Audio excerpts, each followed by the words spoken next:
नमस्कार। आज की बात में आपका स्वागत है। आज सुबह सुबह एक बहुत बुरी खबर आई। जिसने भी वीडियो देखा उसके मुंह से आह निकल गई। हाईवे पर एक ड्राइवर ने उल्टी दिशा में तेजी से बस भगाई। सामने आती हुई कार उस बस से टकराई और देखते ही देखते 6 बेगुनाह लोगों की मौत हो गई। 2 लोग अभी भी हॉस्पिटल में जिंदगी और मौत के बीच लड़ाई लड़ रहे हैं।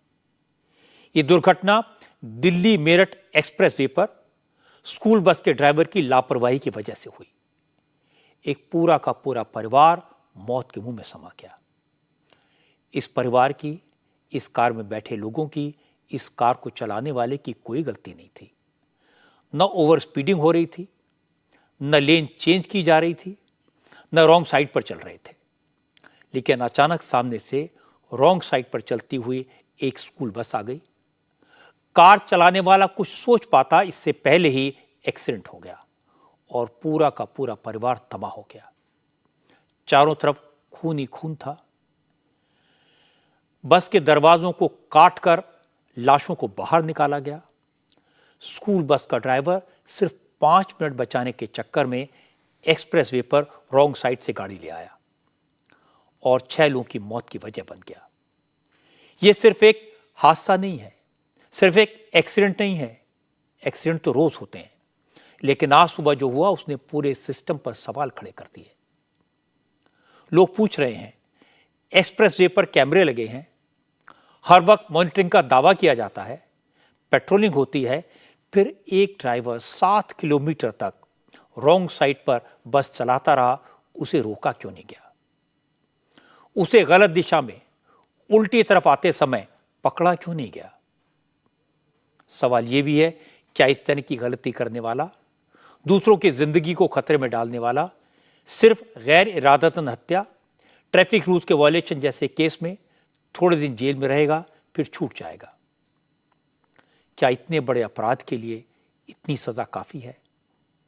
मैं आपको बस और कार की टक्कर का वीडियो दिखाता हूं जो आपके रोंगटे खड़े कर देगा। जिस परिवार के 6 लोगों की मौत हुई है वो सब भगवान के दर्शन करने मंदिर जा रहे थे। ड्राइवर ने उन्हें ईश्वर के पास भेज दिया। स्कूल बस के जिस ड्राइवर की गलती की वजह से 6 लोगों की मौत हुई, उसे पकड़ लिया गया है, उसके खिलाफ एक्शन भी हुआ है, केस दर्ज हुआ है। लेकिन जिस परिवार के 6 लोग मौत के मुंह में समा गए, उसका दर्द कितना गहरा होगा, इसका अंदाजा लगाना भी मुश्किल है। ये तस्वीरें दिल्ली मेरठ एक्सप्रेसवे की हैं। सुबह करीब 7 बजे की हैं, एक्सीडेंट के वक्त की हैं। सामने से जो पीली बस आती हुई दिखाई दे रही है वो स्कूल बस है, जो रॉन्ग साइड से हाईवे पर आ रही है, तेजी से आ रही है और सामने से गाड़ी आ रही है। सामने बस थी, गाड़ी के ड्राइवर ने अपनी तरफ आती हुई बस को देखा, बचने की कोशिश की, लेकिन बचने का मौका ही नहीं मिला। सीधे आमने सामने की टक्कर हुई और 6 लोगों की दर्दनाक मौत हो गई। जिन लोगों की मौत हुई उनका कोई कसूर नहीं था, वो तो अपनी साइड पर चल रहे थे। बस गलत दिशा से आई, गाड़ी को टक्कर मार दी। पता यह लगा कि स्कूल बस के ड्राइवर ने दिल्ली के गाजीपुर में बस में सीएनजी भरवाई। क्योंकि दिल्ली में सीएनजी थोड़ी सस्ती मिलती है, इसलिए उसने गाजियाबाद के बजाय दिल्ली में गाजीपुर से सीएनजी भरवाई और इसके बाद वापस जाने के लिए उसे 2-4 किलोमीटर आगे जाकर यू टर्न लेना था। लेकिन स्कूल बस के ड्राइवर ने फ्यूल बचाने के चक्कर में, 5 मिनट बचाने के चक्कर में बस को एक्सप्रेसवे पर रॉन्ग साइड पर ले आया। वो 7 किलोमीटर तक रॉन्ग साइड पर बस दौड़ाता रहा, साइड लेन में नहीं, फास्ट लेन में, उस लेन में जिसमें दूसरी तरफ से गाड़ियां फुल स्पीड पर आती हैं। इसके बाद जिसका डर होता है वही हुआ। सामने से आ रही गाड़ी से एक्सीडेंट हुआ और मौके पर 6 लोगों की मौत हो गई। हादसा कितना भयानक रहा होगा इसका अंदाजा गाड़ी की तस्वीरें देखकर आपको लगेगा। गाड़ी के परखच्चे उड़ गए। ये वही गाड़ी है जिसमें 8 लोग सवार थे। 2 सगे भाइयों का पूरा परिवार था। मेरठ के रहने वाले नरेंद्र और धर्मेंद्र अपने अपने परिवार के साथ खाटू श्याम जी के दर्शन करने जा रहे थे। उन्हें मेरठ से गुड़गांव जाना था, वहां से अपनी बहन को साथ लेना था और फिर खाटू श्याम जी के दर्शन के लिए जाना था। गाड़ी में नरेंद्र के वाइफ अनीता, उनके 2 बेटे 15 साल का हिमांशु और 12 साल का दीपांशु था। नरेंद्र का छोटा भाई धर्मेंद्र था। धर्मेंद्र की वाइफ बबीता और उनके 2 बच्चे 7 साल की बेटी वंशिका और 8 साल का बेटा भी गाड़ी में था। एक्सीडेंट में नरेंद्र और उनका पूरा परिवार खत्म हो गया। धर्मेंद्र की वाइफ और बेटी की मौत हो गई, जबकि धर्मेंद्र और उनके बेटे गंभीर रूप से घायल हैं। एक्सीडेंट के बाद गाड़ी की हालत ऐसी हो गई कि पुलिस को गैस कटर से गाड़ी काटकर शवों को निकालना पड़ा। एक्सीडेंट के बाद स्कूल बस भी बगल में खड़ी थी। बस को ज्यादा नुकसान नहीं हुआ, ड्राइवर को कोई चोट नहीं आई। ड्राइवर का नाम है प्रेमपाल। हादसे के बाद मौके पर भीड़ जमा हो गई। लोगों ने बस ड्राइवर प्रेमपाल को पकड़कर पुलिस के हवाले कर दिया।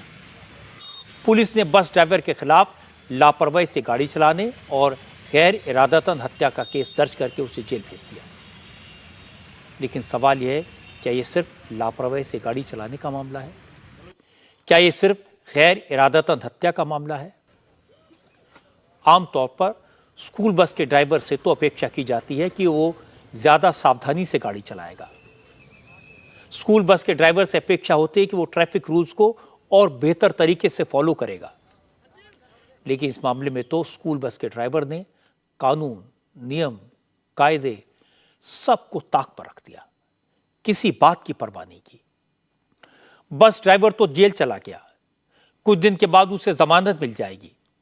हो सकता है फिर से ड्राइवर की नौकरी भी मिल जाए, उसकी जिंदगी एक बार फिर से पटरी पर आ जाएगी।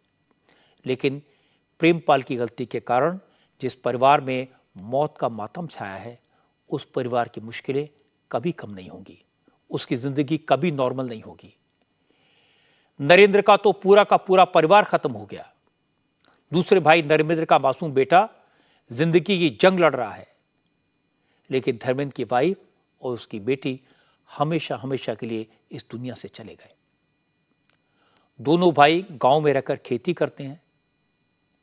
परिवार में सिर्फ बूढ़े माता पिता हैं, उनका कोई सहारा नहीं है। एक बस ड्राइवर की लापरवाही से इस परिवार को कितना नुकसान हुआ, कितनी तबाही हुई, इसका अंदाजा भी लगाना मुश्किल है। अब सवाल यह है कि इस त्रासदी के लिए जिम्मेदार कौन है? क्या सिर्फ ड्राइवर की गलती है? क्या टोल नाके पर बैठे कर्मचारियों की, पेट्रोलिंग टीम्स की, सीसीटीवी को मॉनिटर करने वाली टीम की कोई जिम्मेदारी नहीं है?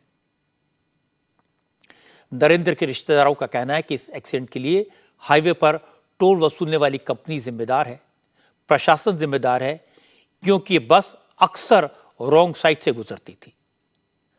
अगर किसी ने इसे पहले रोक लिया होता, पहले इसके खिलाफ कभी एक्शन लिया गया होता, तो शायद आज यह हादसा न होता, 6 लोगों की जान न जाती।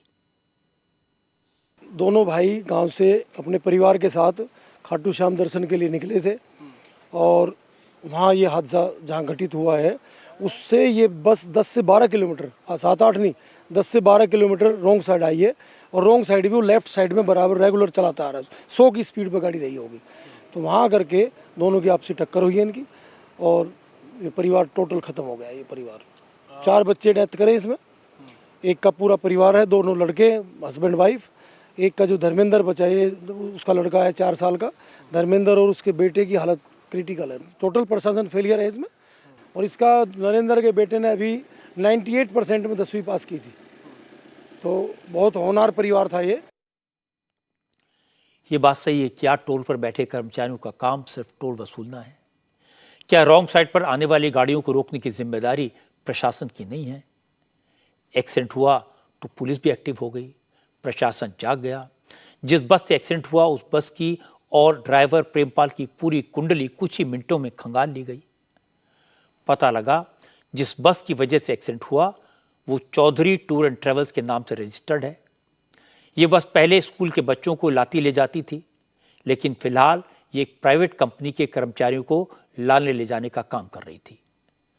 अब पुलिस को यह भी पता लग गया कि इस बस का 18 बार पहले भी चालान हो चुका था, कभी ओवर स्पीडिंग के लिए तो कभी सही ट्रैफिक लेन में न चलने की वजह से और कभी रोड पर खतरनाक तरीके से ड्राइविंग करने के लिए।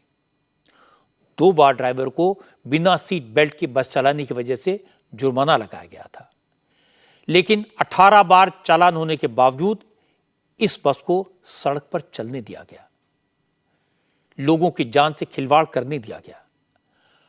अब इतने भयानक हादसे के बाद पुलिस कह रही है कि वो इस बस और इसके ड्राइवर की हिस्ट्री ढूंढ रही है। देखिए, आज सुबह करीब 6 बजे दिल्ली मेरठ एक्सप्रेसवे पर एक स्कूल बस और टीयूबी में एक्सीडेंट हुआ है। ये जो बस वाला था ये दिल्ली गया हुआ था, दिल्ली से गाजीपुर के पास से सीएनजी भरवा करके रॉन्ग साइड आ रहा था और टीयूबी के लोग ये मेरठ से आ रहे थे, इनको गुड़गांव जाना था। ये आमने सामने का टक्कर हुआ जिसमें 6 लोग मौके पर कैजुअल्टी हो गई है और 2 लोग गंभीर रूप से घायल हैं जिनका इलाज कराया जा रहा है और बस के ड्राइवर को पकड़ लिया गया। इसमें पूरी गलती बस के ड्राइवर की थी जो दिल्ली से सीएनजी भरवाने के बाद रॉन्ग साइड आ रहा था। सर, परिवार कहाँ था और महिला पुरुष की अगर संख्या बता पाए? ये परिवार तो थाना इंचौली थाना क्षेत्र का था। इसमें 2 बच्चे भी थे और 2 औरतें थी, 2 पुरुष थे और बाकी परिवार के ही लोग हैं। अच्छा, बताया जा रहा है कुछ लोगों को अस्पताल भेजा गया है? 2 लोग घायल हैं जिनको अस्पताल में इलाज कराया जा रहा है। टोटल सर कितने लोग थे कार में? टोटल कार में कितने लोग थे? 8 लोग थे, 8 लोग। सर, स्कूल बस क्या किसी स्कूल के लिए जो नाम है सामने आया कि स्कूल के लिए काम कर रही थी? ये बाल भारती स्कूल है जो नोएडा में है और नोएडा का ही नंबर का बस है। बाकी इसको और डिटेल हम लोग छानबीन कर रहे हैं। हम सब जानते हैं कि हमारे देश में हाईवे और एक्सप्रेसवे बहुत तेजी से बने हैं, सड़कें अच्छी बनी हैं, लेकिन जितनी अच्छी सड़कें बन रही हैं ड्राइवर्स की लापरवाही उतनी ही बढ़ती जा रही है। इसीलिए एक्सीडेंट की संख्या भी तेजी से बढ़ी है। आपको जानकर हैरानी होगी कि हमारे देश में हर साल 1.5 लाख से ज्यादा लोगों की जान सड़क हादसों में चली जाती है। पूरी दुनिया में सबसे ज्यादा रोड एक्सीडेंट हमारे देश में होते हैं, भारत में होते हैं।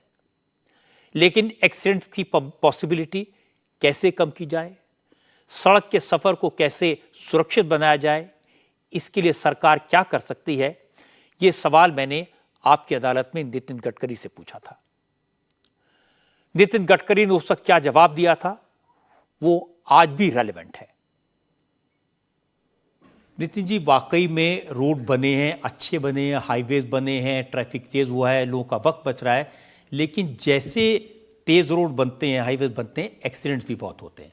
और आप जानते हैं कि दुनिया में सबसे ज्यादा रोड एक्सीडेंट आजकल हमारे होते हैं। ये बात आपके बिल्कुल सच है और मैं खुले दिल से इस बात को स्वीकारता हूँ, उसमें मुझे कोई संकोच नहीं है। दुख है कि 8 साल में 9 साल में पूरा प्रयास करने के बाद में भी हम रोड एक्सीडेंट को कम नहीं कर सके। इसमें 4 कारण हैं। एक रोड इंजीनियरिंग का कारण है जिसमें ब्लैक स्पॉट्स है। हमने भी 50-1,000 करोड़ अभी तक खर्चा किया और लगातार ब्लैक स्पॉट आइडेंटिफाई करके कहीं अंडरपास बनाओ, कहीं ब्रिज बनाओ, कहीं उसको सुधारो, ये कोशिश कर रहे हैं। दूसरा मुद्दा जो है वो स्वाभाविक रूप से ऑटोमोबाइल इंजीनियरिंग का है। उसमें भी हमने इकोनॉमिक मॉडल को भी 6 एयरबैग्स मैंडेटरी करने की बात कही है, उसमें लगातार सुधार किया है। तीसरी बात जो है कि कानून के प्रति सम्मान भी नहीं और डर भी नहीं। मुझे कभी कभी इस बात का दुख होता है और मैं आपके सामने व्यक्त कर रहा हूँ। अभी मैंने पीछे भी बेल्ट लगाना मैंडेटरी कर दिया है। अगर बेल्ट लगेंगे तो भी जान बचेगी। जैसे लेन डिसिप्लिन है, अभी इसमें हम लोग अमिताभ बच्चन, अक्षय कुमार जी, मीडिया के लोग सब मदद कर रहे हैं और मैं बहुत कोशिश करने के बाद में भी 3% जीडीपी का नुकसान रोड एक्सीडेंट के कारण हो रहा है। फिर भी इसमें जैसी सफलता चाहिए वैसी नहीं मिली, इस बात का मुझे दुख है। और वर्ल्ड में सबसे ज़्यादा एक्सीडेंट अगर भारत नंबर 1 पर अगर है तो वर्ल्ड में इसके है इसमें। और मैं अगर किसी को पूछूं कि आप में से कितने लोग हैं जिन्होंने आरटीओ में जाके परीक्षा देकर अपना ड्राइविंग लाइसेंस मिलाया, तो हिंदुस्तान में लोग बड़े एम्ब्रोसिंग पोजीशन में आते हैं। अमेरिका में ड्राइविंग लाइसेंस लेने के लिए 1 महीना अध्ययन करना पड़ता है, किताबें पढ़ती है लोग, परीक्षा होती है। अब मैं भी एक नई घर से आप कंप्यूटर पे बैठकर एक पहले थ्योरी परीक्षा दोगे और थ्योरी परीक्षा में उत्तीर्ण करने के बाद आपको वहाँ जाना पड़ेगा, फिर वो टेस्टिंग ड्राइव पर आपको परीक्षा देनी पड़ेगी, फिर ड्राइविंग लाइसेंस मिलेगा। ये जो आसानी से ड्राइविंग लाइसेंस घर बैठे मिल रहा है, ये अच्छा नहीं है। नितिन गडकरी की बात बिल्कुल सही है।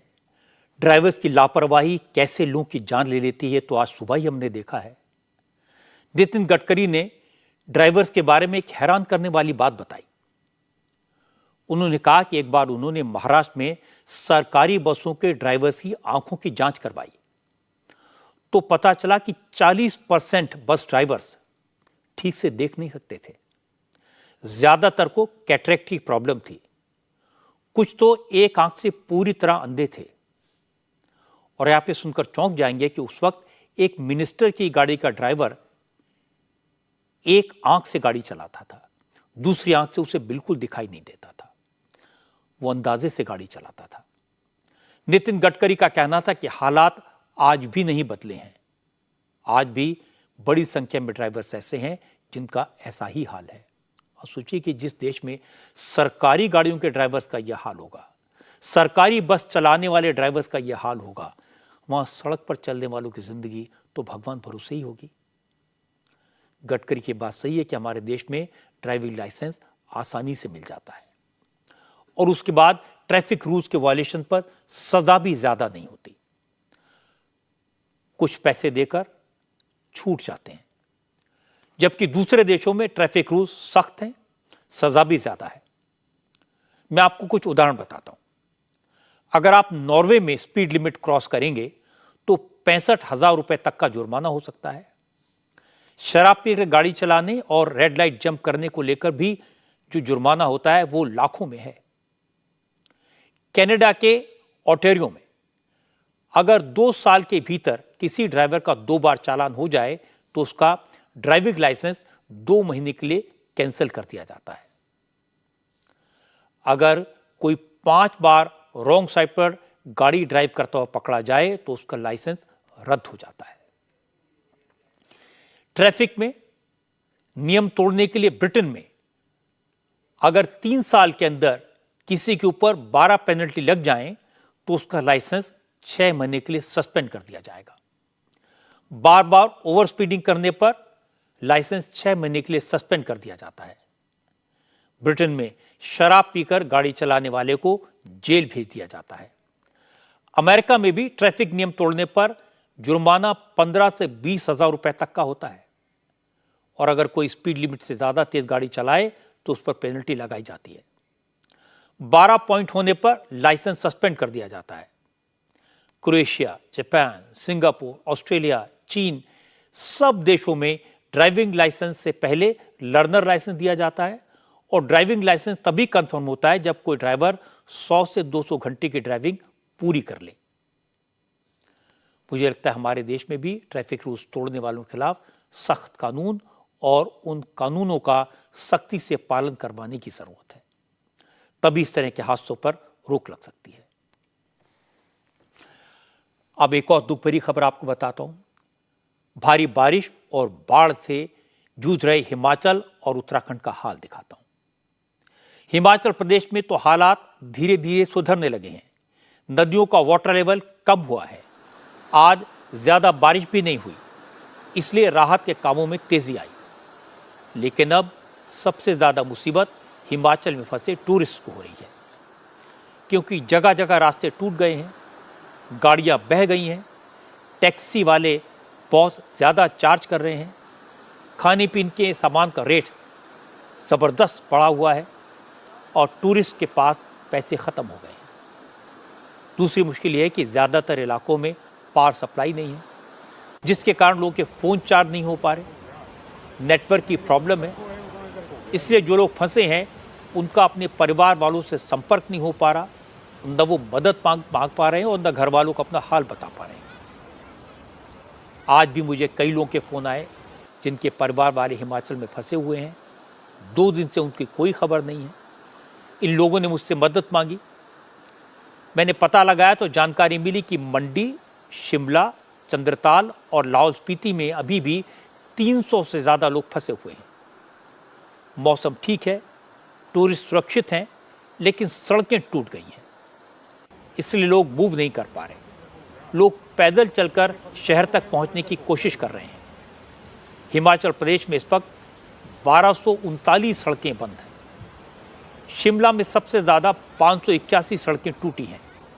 मंडी में 200, चंबा में 116, सिरमौर में 101, हमीरपुर और लाहौल स्पीति में 97 सड़कों पर बारिश के बाद ट्रैफिक बंद है। कुल्लू के भुंतर कस्बे में ब्यास और पार्वती नदी का संगम होता है। जोरदार बारिश के बाद जब नदी में पानी बढ़ा तो इस इलाके में सबसे ज़्यादा नुकसान हुआ। भुंतर में सड़क से करीब 100 फीट दूर नदी बहती थी, लेकिन अब सड़क 1.5 किलोमीटर तक गायब है। जहां सड़क थी वहां नदी बह रही है। इस वक्त हम मौजूद हैं भुंतर रोड पर, यह मणिकरण रोड भी इसको कहा जाता है, और तबाही का मंजर की एक और तस्वीर में आपको दिखाता हूं। ये आप रोड देख रहे हैं, ये कुछ रोड इस तरह से हुआ करती थी। अगर मैं आपको तस्वीर दिखाऊं तो ये रोड कुछ ऐसे थी, लेकिन अब आप देखिए ये पार्वती और ब्यास नदी का यहाँ पर संगम होता है, और यहाँ पर आप देख सकते हैं कि तबाही इतनी जबरदस्त थी कि पूरी की पूरी रोड जो थी, ये आप रोड देखें, पूरी की पूरी रोड जो थी ये रोड बह गई है, और यहाँ पे आकर ये रोड बिल्कुल खत्म हो जाती है। ये आप तस्वीर देखें, इसके आगे कि पूरा का पूरा रोड का हिस्सा जो है, लगभग 1 से 1.5 किलोमीटर का हिस्सा जो है वो पानी में बह गया है, और इसके साथ कई होटल थे, कई घर थे, दुकानें थी दोनों तरफ, पूरा का पूरा नामो निशान जो है वो मिट चुका है। भुंतर में इस वक्त काफी टूरिस्ट फंसे हुए हैं। ये लोग कसौली, कुल्लू और मनाली से किसी तरह यहां पहुंचे हैं। इन लोगों का कहना है कि कसौल में सिचुएशन काफी खराब है। बड़ी मुश्किल से उन्होंने कुछ प्राइवेट कैब से बात की, दूरी कवर की, और उसके बाद 5-5 घंटे ट्रैकिंग करके भुंतर तक पहुंचे। हम यहाँ मनाली के लिए आए थे आर्ट्स को, तो हम मणिकरण साहब गए थे पहले, तो फिर वहाँ पे कसोल में ही हमें पता चल गया था कि रेड अलर्ट हो गया 2 दिन का, तो हमने वहीं पे स्टे किया था 2 दिन के लिए। बहुत बुरा हाल है जी कसोल का। आप समझ सकते हो कि कसोल में छोटे छोटे बच्चों को हम लेकर आए थे मनी साहब गुरुद्वारा दर्शन कराने के लिए, लेकिन इतना बुरा हाल हमने कभी जिंदगी में नहीं देखा जी। वहां से हम लोग आए हैं जी ट्रैकिंग करते हुए। कोई भी वहाँ न लाइट है, ना ही नेटवर्क है, और ना ही कोई रेस्क्यू टीम वहाँ पहुँचा है। कोई भी हेल्प किसी के तरफ से नहीं मिला है। और लगभग हम लोग जो कटागला से कसोल में एक छोटा सा जो कनेक्ट करती है रास्ता, एक पुल है, वो भी अभी रेड ये पे है, वो कब टूट जाएगी कोई पता नहीं है। सरकार कहाँ है, बिल्कुल पता ही नहीं लग रहा सरकार कहाँ पर है। सब कुछ अपने बलबूते से आए हैं। वहाँ पर टैक्सी वालों के रेट बहुत हाई कर हुए हैं इस टाइम पे। 1000 रुपए बंदा ले रहे हैं वहाँ से यहाँ लाने का। एक आदमी का 1000 रुपए? एक आदमी का, जरी से लेके यहाँ तक। जरी तक हम लोग टैक्सी पे आया था। जरी से फिर ट्रैकिंग करके 2 किलोमीटर का ट्रैकिंग है, वो करके फिर जरी का वो साइड पे पहुँच गया, उधर से दूसरा टैक्सी पकड़ के आया। तो कितने दिन से फंसे हुए हैं वहाँ पे? अभी 2 दिन हुआ होगा। चंद्रताल एरिया में ऐसे ही 300 से ज्यादा टूरिस्ट फंसे हुए हैं।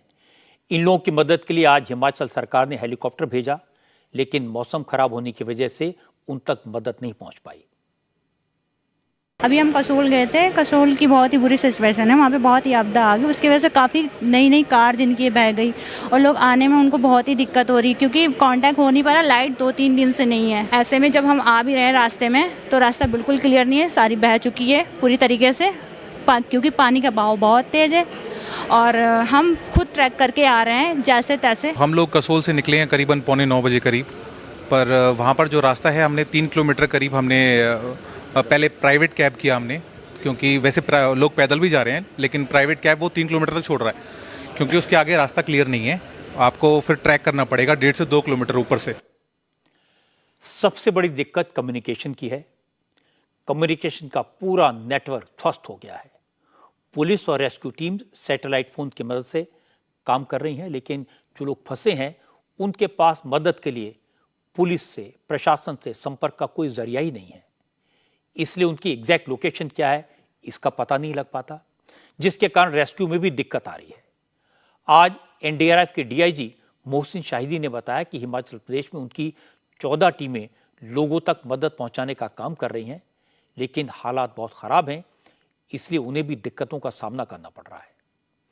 हिमाचल प्रदेश में इस वक्त 2 बड़े चैलेंजेस हैं। लैंडस्लाइड के बाद बंद पड़ी सड़कों को खोलना, और दूसरा वहां फंसे लोगों को मदद पहुंचाना।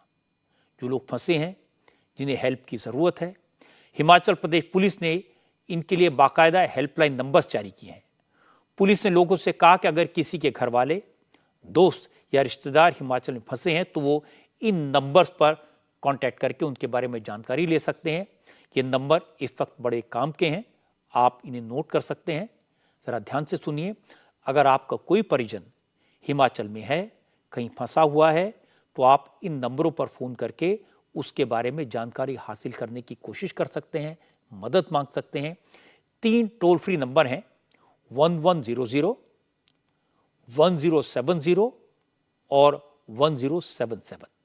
मैं फिर से दोहरा देता हूं, 1100, 1070 और 1077। इन तीनों टोल फ्री नंबर्स पर आप जानकारी ले सकते हैं। इसके अलावा हिमाचल पुलिस ने 14 जिलों के पुलिस कंट्रोल रूम के नंबर दिए हैं।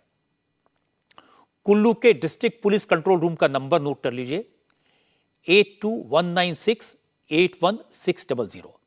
मैं दोहरा देता हूं, 8219681600।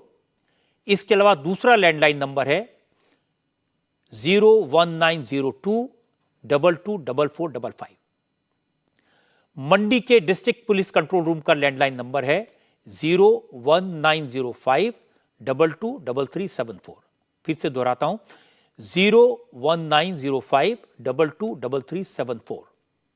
शिमला के डिस्ट्रिक्ट पुलिस कंट्रोल रूम का नंबर है 0177281234 और दूसरा नंबर है 017722522123। इसके अलावा हिमाचल पुलिस ने बिलासपुर, चंबा, हमीरपुर, कांगड़ा, किन्नौर, लाहौल स्पीति, नूरपुर, सिरमौर, सोलन और ऊना के डिस्ट्रिक्ट पुलिस कंट्रोल रूम के नंबर भी दिए हैं, जिन्हें आप स्क्रीन पर देखकर नोट कर सकते हैं। इनमें से जिस जिले में आपके घर का कोई मेंबर या रिश्तेदार फंसा है, आप उस जिले में फोन करके जानकारी ले सकते हैं। हिमाचल प्रदेश पुलिस के ट्विटर हैंडल से ये तमाम जानकारी लोगों तक पहुंचाई जा रही है।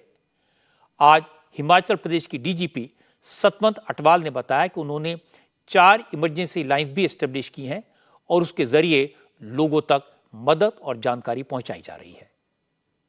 अक्रॉस द कंट्री फोन्स आ रहे थे, मैसेजेस आ रहे थे कि हमारे रिलेटिव्स कहीं ना कहीं फंसे हुए हैं हिमाचल में। सोशल मीडिया का हम लोग यूज़ कर रहे हैं और यहाँ पे आप देख रहे हैं कि हमने 4 इमरजेंसी लाइंस इस्टेब्लिश की और हर कोई अपने मोबाइल से भी कॉल कर रहे हैं रिलेटिव्स को और फ्रेंड्स को जो लोग फंसे हुए हैं।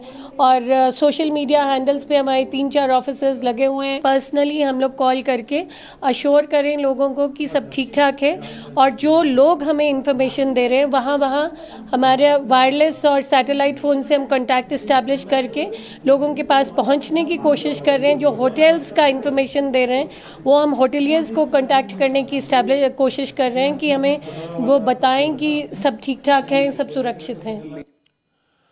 उत्तराखंड में भी हालात कमोबेश ऐसे ही हैं। लैंडस्लाइड की वजह से उत्तराखंड में भी तमाम सड़कें टूट गई हैं। लोग अलग अलग जगह पर फंसे हुए हैं। गंगोत्री नेशनल हाईवे के पास लैंडस्लाइड में 4 लोगों की जान भी चली गई। ये चारों लोग मध्य प्रदेश के इंदौर के रहने वाले थे। उत्तराखंड में लगातार बारिश हो रही है, जिसकी वजह से आज भी कई जगह लैंडस्लाइड हुआ। आज सबसे डराने वाली तस्वीरें पिथौरागढ़ जिले के धारचूला से आई, जहां काली नदी के किनारे जमीन खिसकने से एक मकान ढह गया। रात की बात है कि इस मकान के अंदर कोई नहीं था, खाली था, क्योंकि धारचूला प्रशासन ने इससे पहले ही खाली करा लिया था। यमुनोत्री नेशनल हाईवे पर भी लैंडस्लाइड हुआ, जिसमें कई गाड़ियां बाल बाल बच गईं। लैंडस्लाइड की खबर उत्तरकाशी से भी आई, यहां भी 4 लोगों की मौत हुई।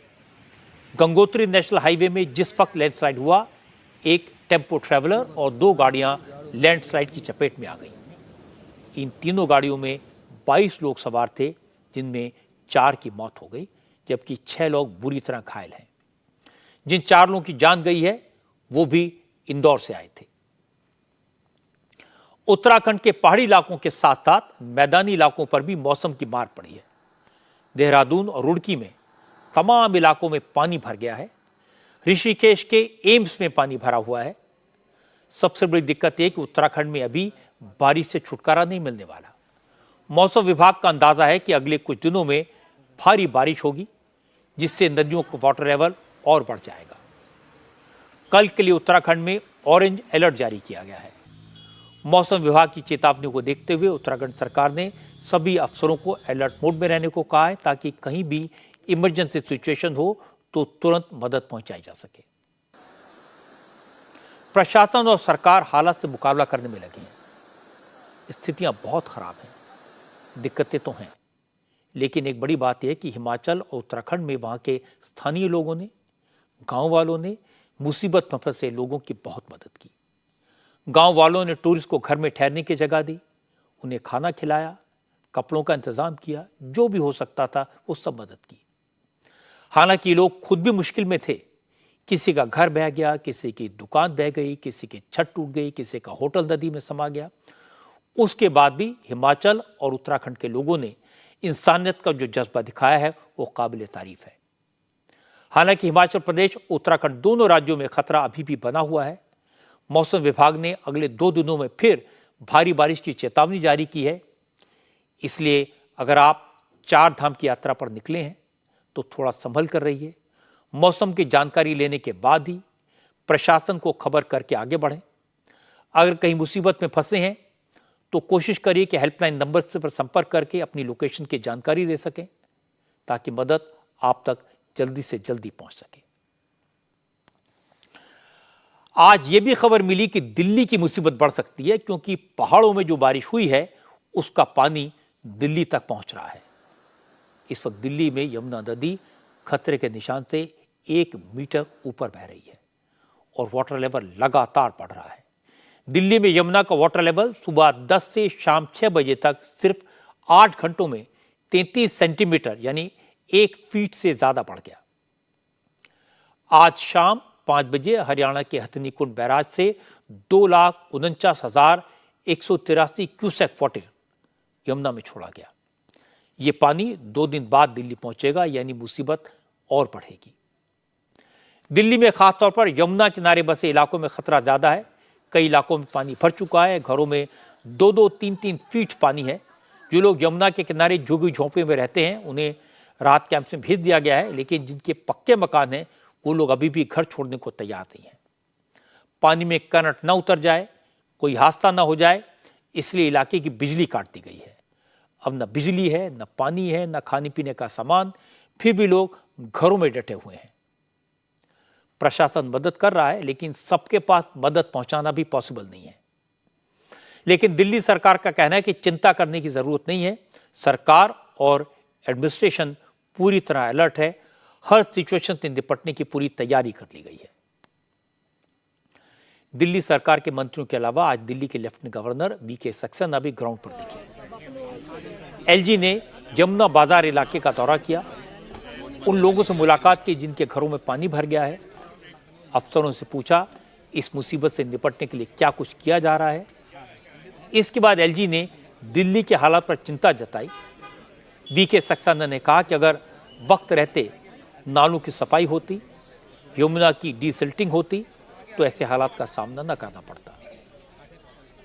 दिल्ली की जनता वाटर लॉगिंग से परेशान है। ये एक हर साल का रिचुअल बनकर चला आ रहा है। जो सीवेज की क्लीनिंग होनी चाहिए वो नहीं होती है। जो ड्रेन वाटर को हार्वेस्ट करना चाहिए या उसको प्रॉपर ट्रीट करना चाहिए वो नहीं हो रहा है। सालों साल से जो नहीं हुआ है उसकी वजह से हर वक्त वाटर लॉगिंग होती है। यमुना की डिसिल्टिंग रेगुलर होनी चाहिए जिससे कि उसकी वाटर होल्डिंग कैपेसिटी बढ़े।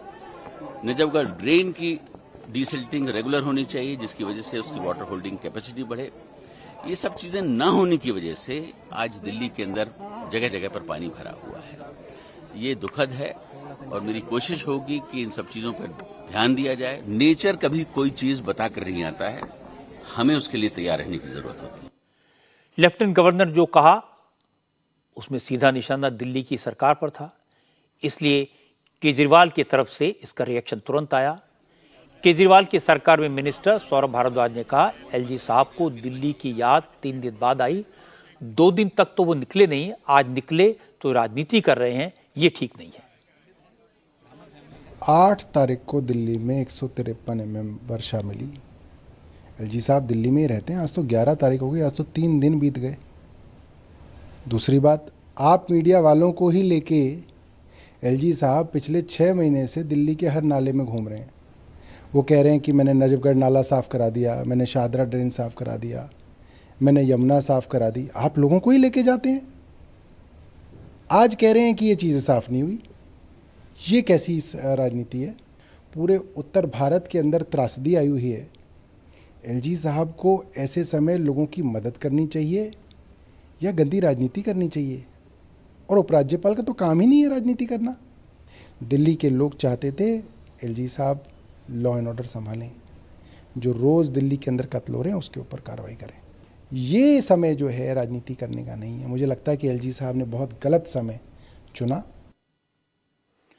मुझे लगता है कि दिल्ली के लोग मुसीबत में हैं, उनके घरों में पानी है, खतरा सिर पर मंडरा रहा है और दिल्ली सरकार के मंत्री एलजी पर कीचड़ उछाल रहे हैं। ये दुखद है। दिल्ली में बारिश तो हर साल होती है, हरियाणा से पानी हर साल छोड़ा जाता है, हर साल यमुना खतरे के निशान को पार करती है, हर साल यमुना बाजार में पानी भरता है। 9 साल से दिल्ली में केजरीवाल की सरकार है। एलजी भी दिल्ली के लिए नए नहीं है, इसलिए न तो केजरीवाल अपनी जिम्मेदारी से पल्ला झाड़ सकते हैं और न ही एलजी पानी में खड़े होकर अपनी जिम्मेदारी से मुकर सकते हैं। अगर दोनों मिलकर काम करें, अपना अपना फर्ज निभाएं, तो दिल्ली के लोगों की मुश्किलें जरूर कम हो जाएंगी। आज सुप्रीम कोर्ट से 2 बड़ी खबरें आई। आर्टिकल 317 खत्म करने के खिलाफ फाइल की गई पिटीशन पर सुप्रीम कोर्ट 2 अगस्त से रोजाना सुनवाई करेगा। चीफ जस्टिस डीवाई चंद्रचूड़ की अगुवाई वाली 5 जजेस की कॉन्स्टिट्यूशन बेंच इस मामले की सुनवाई करेगी। चीफ जस्टिस के अलावा इस बेंच में justice Sanjay Kishan Kaul, justice BR Gavai, justice Suryakant और जस्टिस संजीव खन्ना शामिल हैं। रोजाना सुनवाई में मदद के लिए अदालत ने दस्तावेजों को जमा करने और कोर्ट में दाखिल करने के लिए सरकार और पिटिशनर्स दोनों की तरफ से एक वकील तय किए हैं। कोर्ट ने सभी पक्षों से अपने रिटर्न सबमिशंस डॉक्यूमेंट्स के साथ 27 जुलाई तक कोर्ट में जमा करने को कहा है। मोदी सरकार ने 5 अगस्त 2019 को संविधान के आर्टिकल 370 को हटाकर जम्मू कश्मीर को मिला स्पेशल स्टेटस खत्म कर दिया था। इसके अलावा जम्मू कश्मीर का राज्य का दर्जा खत्म करके लद्दाख और जम्मू कश्मीर की 2 यूनियन टेरिटरीज बना दी थी। सरकार के इस फैसले को संविधान के खिलाफ बताते हुए सुप्रीम कोर्ट में कई पिटीशन दाखिल की गई। हालांकि IAS अफसर शाह फैसल के साथ साथ एक और पिटीशनर शहला राशिद शोरा ने पिटीशनर से अपना नाम हटाने की अपील की थी, जिसे अदालत ने मंजूर कर लिया। इस मामले में अदालत ने सरकार की तरफ से दाखिल किए गए एफिडेविट को भी खारिज कर दिया। सुप्रीम कोर्ट ने कहा कि वो आर्टिकल 370 खत्म करने की संवैधानिकता की सुनवाई कर रहा है और सरकार की तरफ से दिए गए एफिडेविट का उस मामले से कोई संबंध नहीं है। अब संविधान पीठ कॉन्स्टिट्यूशनल बेंच 2 अगस्त से इस केस की रेगुलर सुनवाई करेगी। आज सुप्रीम कोर्ट से सरकार को एक झटका भी मिला। एनफोर्समेंट डायरेक्टरेट के डायरेक्टर संजय मिश्रा को दिए गए तीसरे एक्सटेंशन को गैर कानूनी बताकर सुप्रीम कोर्ट ने खारिज कर दिया। हालांकि सरकार की अपील पर सुप्रीम कोर्ट ने संजय मिश्रा को 31 जुलाई तक ईडी का डायरेक्टर बने रहने की इजाजत दे दी है, लेकिन साफ साफ कहा सरकार अगले 15 दिन में ईडी के नए डायरेक्टर का नाम तय करे और इसकी जानकारी कोर्ट को दे। 1984 बैच के IRS ऑफिसर संजय मिश्रा को नवंबर 2018 में 2 साल के लिए ईडी का डायरेक्टर बनाया गया था। 2020 में जब उनका कार्यकाल खत्म हुआ तो सरकार ने संजय मिश्रा को 1 साल का एक्सटेंशन दे दिया। सरकार के इस फैसले को कॉमन कॉज नाम के NGO ने कोर्ट में चैलेंज किया। सुप्रीम कोर्ट ने सितंबर 2021 में संजय मिश्रा के एक्सटेंशन पर मोहर लगा दी, क्योंकि उनके कार्यकाल में सिर्फ 2 महीने का समय बचा था। इसके बाद सरकार ने CVC एक्ट और Delhi special police establishment act में संशोधन किया, बदलाव किया, जिससे ईडी और CBI के डायरेक्टर्स का 2 साल का कार्यकाल पूरा होने के बाद उसे 3 साल तक के लिए बढ़ाया जा सकता है। इस संशोधन के बाद सरकार ने पिछले साल नवंबर में संजय मिश्रा को 1 साल का एक्सटेंशन और दे दिया। सरकार के इस फैसले को कांग्रेस की तरफ से रणदीप सुरजेवाला और जय ठाकुर के साथ टीएमसी के साकेत गोखले और महुआ मोइत्रा ने सुप्रीम कोर्ट में चैलेंज किया। आज justice B R. Gavai, justice Sanjay Karol और जस्टिस विक्रम नाथ की बेंच ने कहा कि सरकार ने सीवीसी और Delhi special police establishment act में जो बदलाव किए हैं वो तो सही हैं, लेकिन संजय मिश्रा को एक्सटेंशन नहीं दिया जा सकता क्योंकि सुप्रीम कोर्ट 2021 में ही उनके एक्सटेंशन पर फैसला सुना चुका है। अब सरकार को 31 जुलाई तक ईडी का नया डायरेक्टर अपॉइंट करना होगा। ये बात सही है कि संजय मिश्रा को सरकार का फेवरेट ऑफिसर माना जाता रहा है, उनको 3-3 बार एक्सटेंशन दिया गया, लेकिन इस मामले में सरकार का पक्ष भी सुनने लायक है। अमित शाह ने आज कहा यह बात इंपॉर्टेंट नहीं है कि ईडी का डायरेक्टर कौन है, इंपॉर्टेंट यह है कि सुप्रीम कोर्ट ने सीवीसी एक्ट के अमेंडमेंट को अपहेल्ड किया है।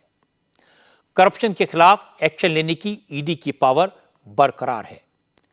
अमित शाह का कहना है कि ईडी एक इंस्टीट्यूशन है जो किसी एक व्यक्ति से ऊपर है, इसलिए इस बात से फर्क नहीं पड़ेगा कि 15 दिन बाद नया डायरेक्टर कौन बनता है। मैसेज क्लियर है, डायरेक्टर कोई भी हो, ईडी अपना काम बदस्तूर जारी रखेगी। कोर्ट से आज एक और बड़ी खबर आई। दिल्ली के रॉज एवेन्यू कोर्ट में दिल्ली पुलिस ने रेसलर्स के सेक्सुअल एक्सप्लॉयटेशन के आरोपों में जो चार्जशीट फाइल की है उससे रेसलिंग फेडरेशन ऑफ इंडिया के पूर्व अध्यक्ष बृजभूषण शरण सिंह की मुश्किलें बढ़ गई हैं। दिल्ली पुलिस की चार्जशीट में कहा गया कि बृजभूषण शरण सिंह के खिलाफ सेक्सुअल एक्सप्लॉयटेशन के इल्जाम में केस चलाने के लिए पर्याप्त आधार हैं, इनफ एविडेंस है। बृजभूषण के खिलाफ मुकदमा चलाया जा सकता है।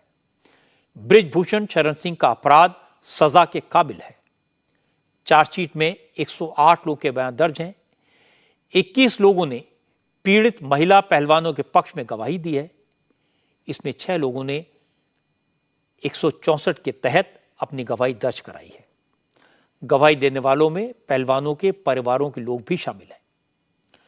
बृजभूषण शरण सिंह के खिलाफ 13 जून को दिल्ली पुलिस ने चार्जशीट दाखिल की थी। 1000 पन्नों की चार्जशीट है।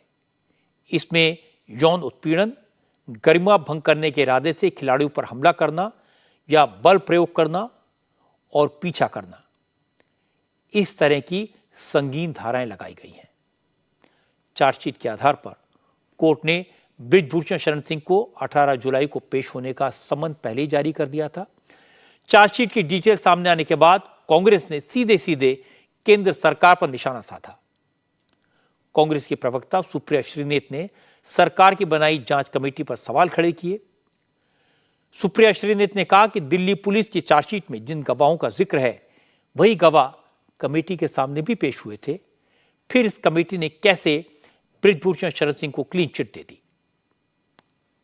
विडंबना सबसे बड़ी यह है कि दिल्ली पुलिस की चार्जशीट उन्हीं लोगों के बयानों, उन्हीं लोगों की गवाही पे आधारित है जिन्होंने एग्जैक्टली ये सेम आरोप, एग्जैक्टली ये सेम गवाही सरकार द्वारा गठित ओवरसाइट कमेटी के सामने भी लगाई थी। आपकी याद ताजा करने के लिए बता दूं कि जनवरी 2023 में सरकार ने एक 6 सदस्यीय ओवरसाइट कमेटी गठित करी थी जिसकी अध्यक्षता उत्कृष्ट मुक्केबाज श्रीमती मैरी कॉम ने करी थी।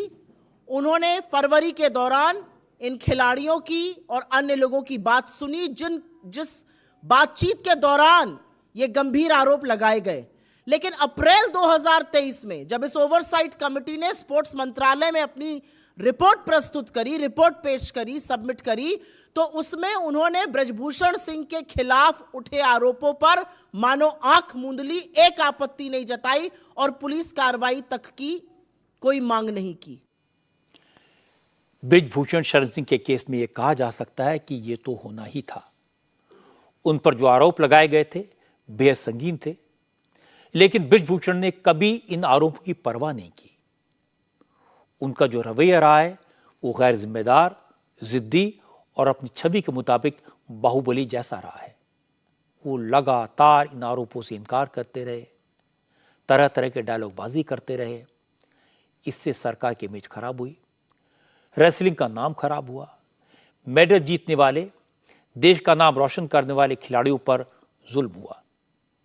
इसलिए बृजभूषण के खिलाफ केस तो चलना ही चाहिए था, लेकिन इस मामले में न्याय हो इतना काफी नहीं है। न्याय होता हुआ दिखना भी चाहिए, क्योंकि इस केस की एक एक डिटेल पब्लिक डोमेन में है।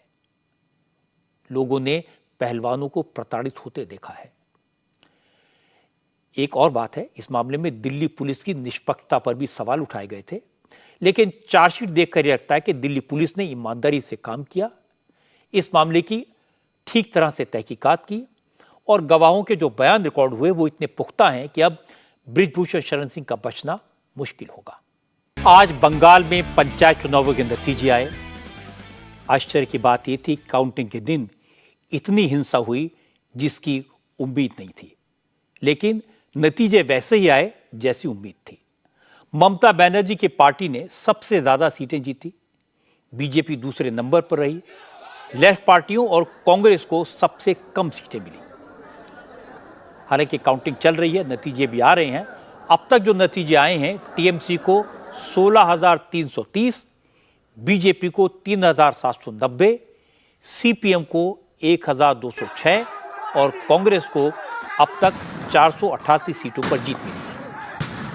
अभी काउंटिंग चल रही है, करीब 5,000 पंचायत सीटों के नतीजे अभी आने बाकी हैं, लेकिन जिस वक्त काउंटिंग हो रही थी उस वक्त भी बंगाल के तमाम इलाकों से हिंसा की, बमबाजी की तस्वीरें आई। कोलकाता, हावड़ा, बांकुड़ा, कूच बिहार, नॉर्थ और साउथ 24 परगना और मुर्शिदाबाद जिलों में जमकर बम चले, गोलियां चली, पत्थरबाजी हुई। कई जिलों में पुलिस को लाठीचार्ज करना पड़ा। सेंट्रल पैरामिलिट्री फोर्सेस तैनात होने के बाद भी दंगाई आउट ऑफ कंट्रोल रहे। कूच बिहार में काउंटिंग के दौरान एक उम्मीदवार ने बैलेट पेपर पर स्याही फेंक दी। कई जगह जीतने और हारने वाले उम्मीदवारों के बीच जमकर टकराव हुआ। पुलिस को कई उम्मीदवारों को काउंटिंग सेंटर से बाहर निकालना पड़ा। बीजेपी ने आरोप लगाया कि बंगाल में ममता बनर्जी ने गैर कानूनी तरीके से जीत हासिल की है, क्योंकि टीएमसी के गुंडों ने काउंटिंग सेंटर्स पर और बैलेट पेपर पर अपना कब्जा कर लिया और अपने मनमाने नतीजे निकाले। बंगाल से बीजेपी सांसद लोकेट चटर्जी ने आरोप लगाया कि जहां जहां बीजेपी की जीतने की उम्मीद थी, उन पोलिंग बूथ पर टीएमसी समर्थकों ने कब्जा कर लिया और बीजेपी कार्यकर्ताओं के साथ मारपीट की। बीजेपी की तरफ से संबित पात्रा ने बंगाल में हिंसा पर विरोधी दलों की चुप्पी पर सवाल उठाए। संबित पात्रा ने कहा, जो नेता बात बात पर लोकतंत्र की दुहाई देते हैं वो बताएं कि बंगाल में जो खून बह रहा है, क्या उससे लोकतंत्र मजबूत हुआ है? बमबारी, बोगस वोटिंग, रिगिंग, मतपेटियों का जलाना, मतपेटियों को फेंकना, कोई तालाब में फेंक रहा है मतपेटियों को, तो कोई वोट रिगिंग करके किस प्रकार से जीता जा सकता है, टीएमसी उस प्रयत्न में, उस यत्न में लगी है। जिस डेमोक्रेसी में, जिस लोकतंत्र में फायरिंग, बॉम्बिंग, हत्या, रिगिंग ऐसे शब्दों का प्रयोग होता है, उस लोकतंत्र का क्या वजूद है, आप जरा सोच के देखिए। मैं कई बार सोचता हूं कि अगर यही दृश्य कोई भाजपा शासित राज्य से आ रहा होता तो हाहाकार मच गया होता। ये सारे नेता, ये जो हाथ पकड़ पकड़ के कभी बेंगलुरु में खड़े होते हैं तो कभी किसी और राज्य में खड़े होते हैं, महागठबंधन का दृश्य दिखाते हैं। कहां है वे सारे नेता? कहां है लालू प्रसाद यादव? कहां है नीतीश जी? कहां है वो मोहब्बत की दुकान खोलने वाले राहुल गांधी? कहां है ये सारे महागठबंधन के नेता? एक के मुंह से एक शब्द नहीं निकला है, एक शब्द नहीं निकला है। कांग्रेस ने भी तृणमूल कांग्रेस पर बुलेट के बल पर जीत का इल्जाम लगाया। बंगाल कांग्रेस के अध्यक्ष अधीर रंजन चौधरी ने कहा कि बंगाल में हिंसा सरकार ही करवाती है, इसीलिए पंचायत चुनाव में इतनी हिंसा किसी दूसरे राज्य में नहीं होती जितनी बंगाल में होती है। बंगाल में जो भ्रष्टाचार की सरकार है, ये भ्रष्टाचार की बदौलत ये सारे बंगाल में गांव को अपना कब्जे में रखे और ये धड़ल्ले से लूटी होते और कुछ नहीं होते यहाँ। तो ये भ्रष्टाचार को जारी रखने के लिए और ये भ्रष्टाचार को बदौलत सत्तारूढ़ पार्टी के जो कार्यकर्ता है इकट्ठा रखने के लिए उन्हें ये पंचायत राज जो एक प्रतिष्ठान है इसमें अपना काबिज में रखना जरूरी है, क्योंकि बंगाल में पॉलिटिक्स नहीं है, बंगाल में और कोई सियासत नहीं है। सियासत एक ही है सत्तारूढ़ पार्टी की तरफ से, तुम्हारे हाथ में हम लोग ताकत दी है, लूट के खाओ। बंगाल ऐसा एक सूबे है जहां हिंसा के चलते ये सरकार अपने सत्ते पे अभी रहे हैं और सत्ते को बचाना चाहते हैं। लेकिन तृणमूल कांग्रेस ने पंचायत चुनाव में हिंसा के लिए बीजेपी, सीपीएम और कांग्रेस को जिम्मेदार ठहराया। टीएमसी के नेता मदन मित्रा ने कहा कि तृणमूल कांग्रेस की जीत तो पहले से पक्की थी। अपनी हार की आशंका से परेशान विरोधी दलों ने बीजेपी की मदद से बंगाल को बदनाम करने के लिए हिंसा करवाई। अगर एक भी आदमी मरे हैं, इसके लिए जो जिम्मेदारी है, जो जिम्मेदार है वो बीजेपी का राज्यपाल है, गवर्नर, और बीजेपी अपने हैं, दिल्ली है।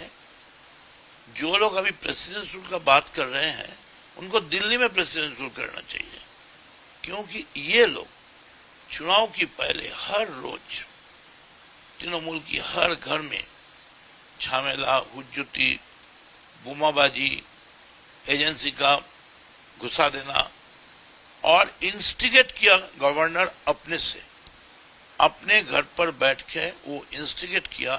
हम देख लेंगे, बंगाल के शैतान के खेल खत्म करेंगे, बंगाल की जनता सब इधर में शैतान के खेला होता है। तो ये सब बोल के बंगाल में जो एक तो वेरी पीसफुल एम्बियंस था वोट का, बड़ी शांति का, ये बीजेपी, सीपीएम, कांग्रेस और नौसाद, ये सब मिलकर, आईएसएफ, ये सब मिलकर बड़ी बहुत जगह में दंगा फसाद, बोमाबाजी और जबरदस्ती हमला करके वोट दखल करने का कोशिश किया। ये सुनकर हैरानी होती है कि पश्चिम बंगाल में सरकार तृणमूल कांग्रेस की है, लेकिन तृणमूल कांग्रेस आरोप लगा रही है कि विरोधी दलों ने सरकार को बदनाम करने के लिए, बंगाल को बदनाम करने के लिए हिंसा करवाई। आपने देखा है पश्चिम बंगाल के पंचायत चुनाव में शुरू से लेकर आखिर तक हर तरह की गड़बड़ी देखने को मिली। पहले विरोधी दलों के कैंडिडेट्स को नॉमिनेशन फाइल नहीं करने दिया गया, फिर जब कैंपेन हुआ तो उन पर बम फेंके गए, प्रचार के दौरान गोलियां चली, खून बहा। इतना होने पर टीएमसी की भारी जीत तो होनी ही थी, लेकिन बीजेपी ने अच्छी टक्कर दी। बस बंगाल के लोग ये पूछेंगे, इतनी मारकाट करके अगर पंचायत बन भी गई तो क्या फायदा? कड़वाहट इतनी ज्यादा है कि चुने हुए लोगों के लिए काम करना मुश्किल होगा। इसका एक दूसरा पक्ष है, बंगाल में कांग्रेस और लेफ्ट फ्रंट ममता पर लोकतंत्र की हत्या का इल्जाम लगा रहे हैं। दूसरी तरफ जब विरोधी दलों की एकता की बात होती है तो ममता बनर्जी और कांग्रेस मिलकर कहते हैं कि नरेंद्र मोदी ने देश में लोकतंत्र की हत्या कर दी है। क्या पश्चिम बंगाल में जो हुआ वो लोकतंत्र को मजबूत दिखाता है? अगर वहां लोकतंत्र की हत्या हुई है तो उसके लिए कौन जिम्मेदार है? मध्य प्रदेश बीजेपी के कोर ग्रुप की मीटिंग कर रहे हैं। इस मीटिंग में मुख्यमंत्री शिवराज सिंह चौहान और उनकी सरकार के दूसरे सीनियर मिनिस्टर्स के अलावा मध्य प्रदेश में बीजेपी संगठन के नेता शामिल हैं। केंद्रीय मंत्री नरेंद्र सिंह तोमर, ज्योतिरादित्य सिंधिया, प्रहलाद पटेल और फग्गन सिंह कुलस्ते भी मौजूद हैं। अमित शाह के साथ मध्य प्रदेश के नए चुनाव प्रभारी भूपेंद्र यादव और सह चुनाव प्रभारी अश्विनी वैष्णव भी इस मीटिंग में मौजूद हैं। करीब 1 घंटे से मीटिंग चल रही है। इतने सारे केंद्रीय मंत्रियों और अमित शाह के अचानक भोपाल पहुंचने पर ये स्पेकुलेशन शुरू हो गया था कि क्या बीजेपी मुख्यमंत्री को लेकर कोई फैसला करेगी। लेकिन मुझे जानकारी मिली है कि मध्य प्रदेश में इस तरह का कोई बदलाव नहीं होगा। शिवराज सिंह चौहान मुख्यमंत्री बने रहेंगे और उन्हीं की लीडरशिप में असेंबली का चुनाव लड़ा जाएगा। असल में बीजेपी हाईकमान की कोशिश है कि असेंबली इलेक्शन की तैयारी के लिए एक नई टीम बनाई जाए। भूपेंद्र यादव और अश्विनी वैष्णव को इसीलिए चुनाव प्रभारी और सह चुनाव प्रभारी बनाया गया है। आज की मीटिंग में मध्य प्रदेश के नेताओं की जिम्मेदारियां तय होगी। चुनाव के लिए नेताओं की एक नई टीम बनाई जाएगी। अमित शाह मध्य प्रदेश में बीजेपी की तैयारियों को मॉनिटर करते रहेंगे। अमित शाह और मध्य प्रदेश बीजेपी के नेताओं के बीच ब्रिज का काम भूपेंद्र यादव और अश्विनी वैष्णव करेंगे। विधायकों से मीटिंग करने के बाद और मध्य प्रदेश की बीजेपी यूनिट को आगे के लिए दिशा निर्देश देने के बाद अमित शाह अब से थोड़ी देर बाद दिल्ली लौटेंगे। आज की बात में इतना ही। मेरी आपसे अगली मुलाकात होगी कल रात 9 बजे। इंडिया टीवी हर वक्त हर जगह डाउनलोड करने के लिए सर्च करें India TV news Google play store या ऐप स्टोर पर।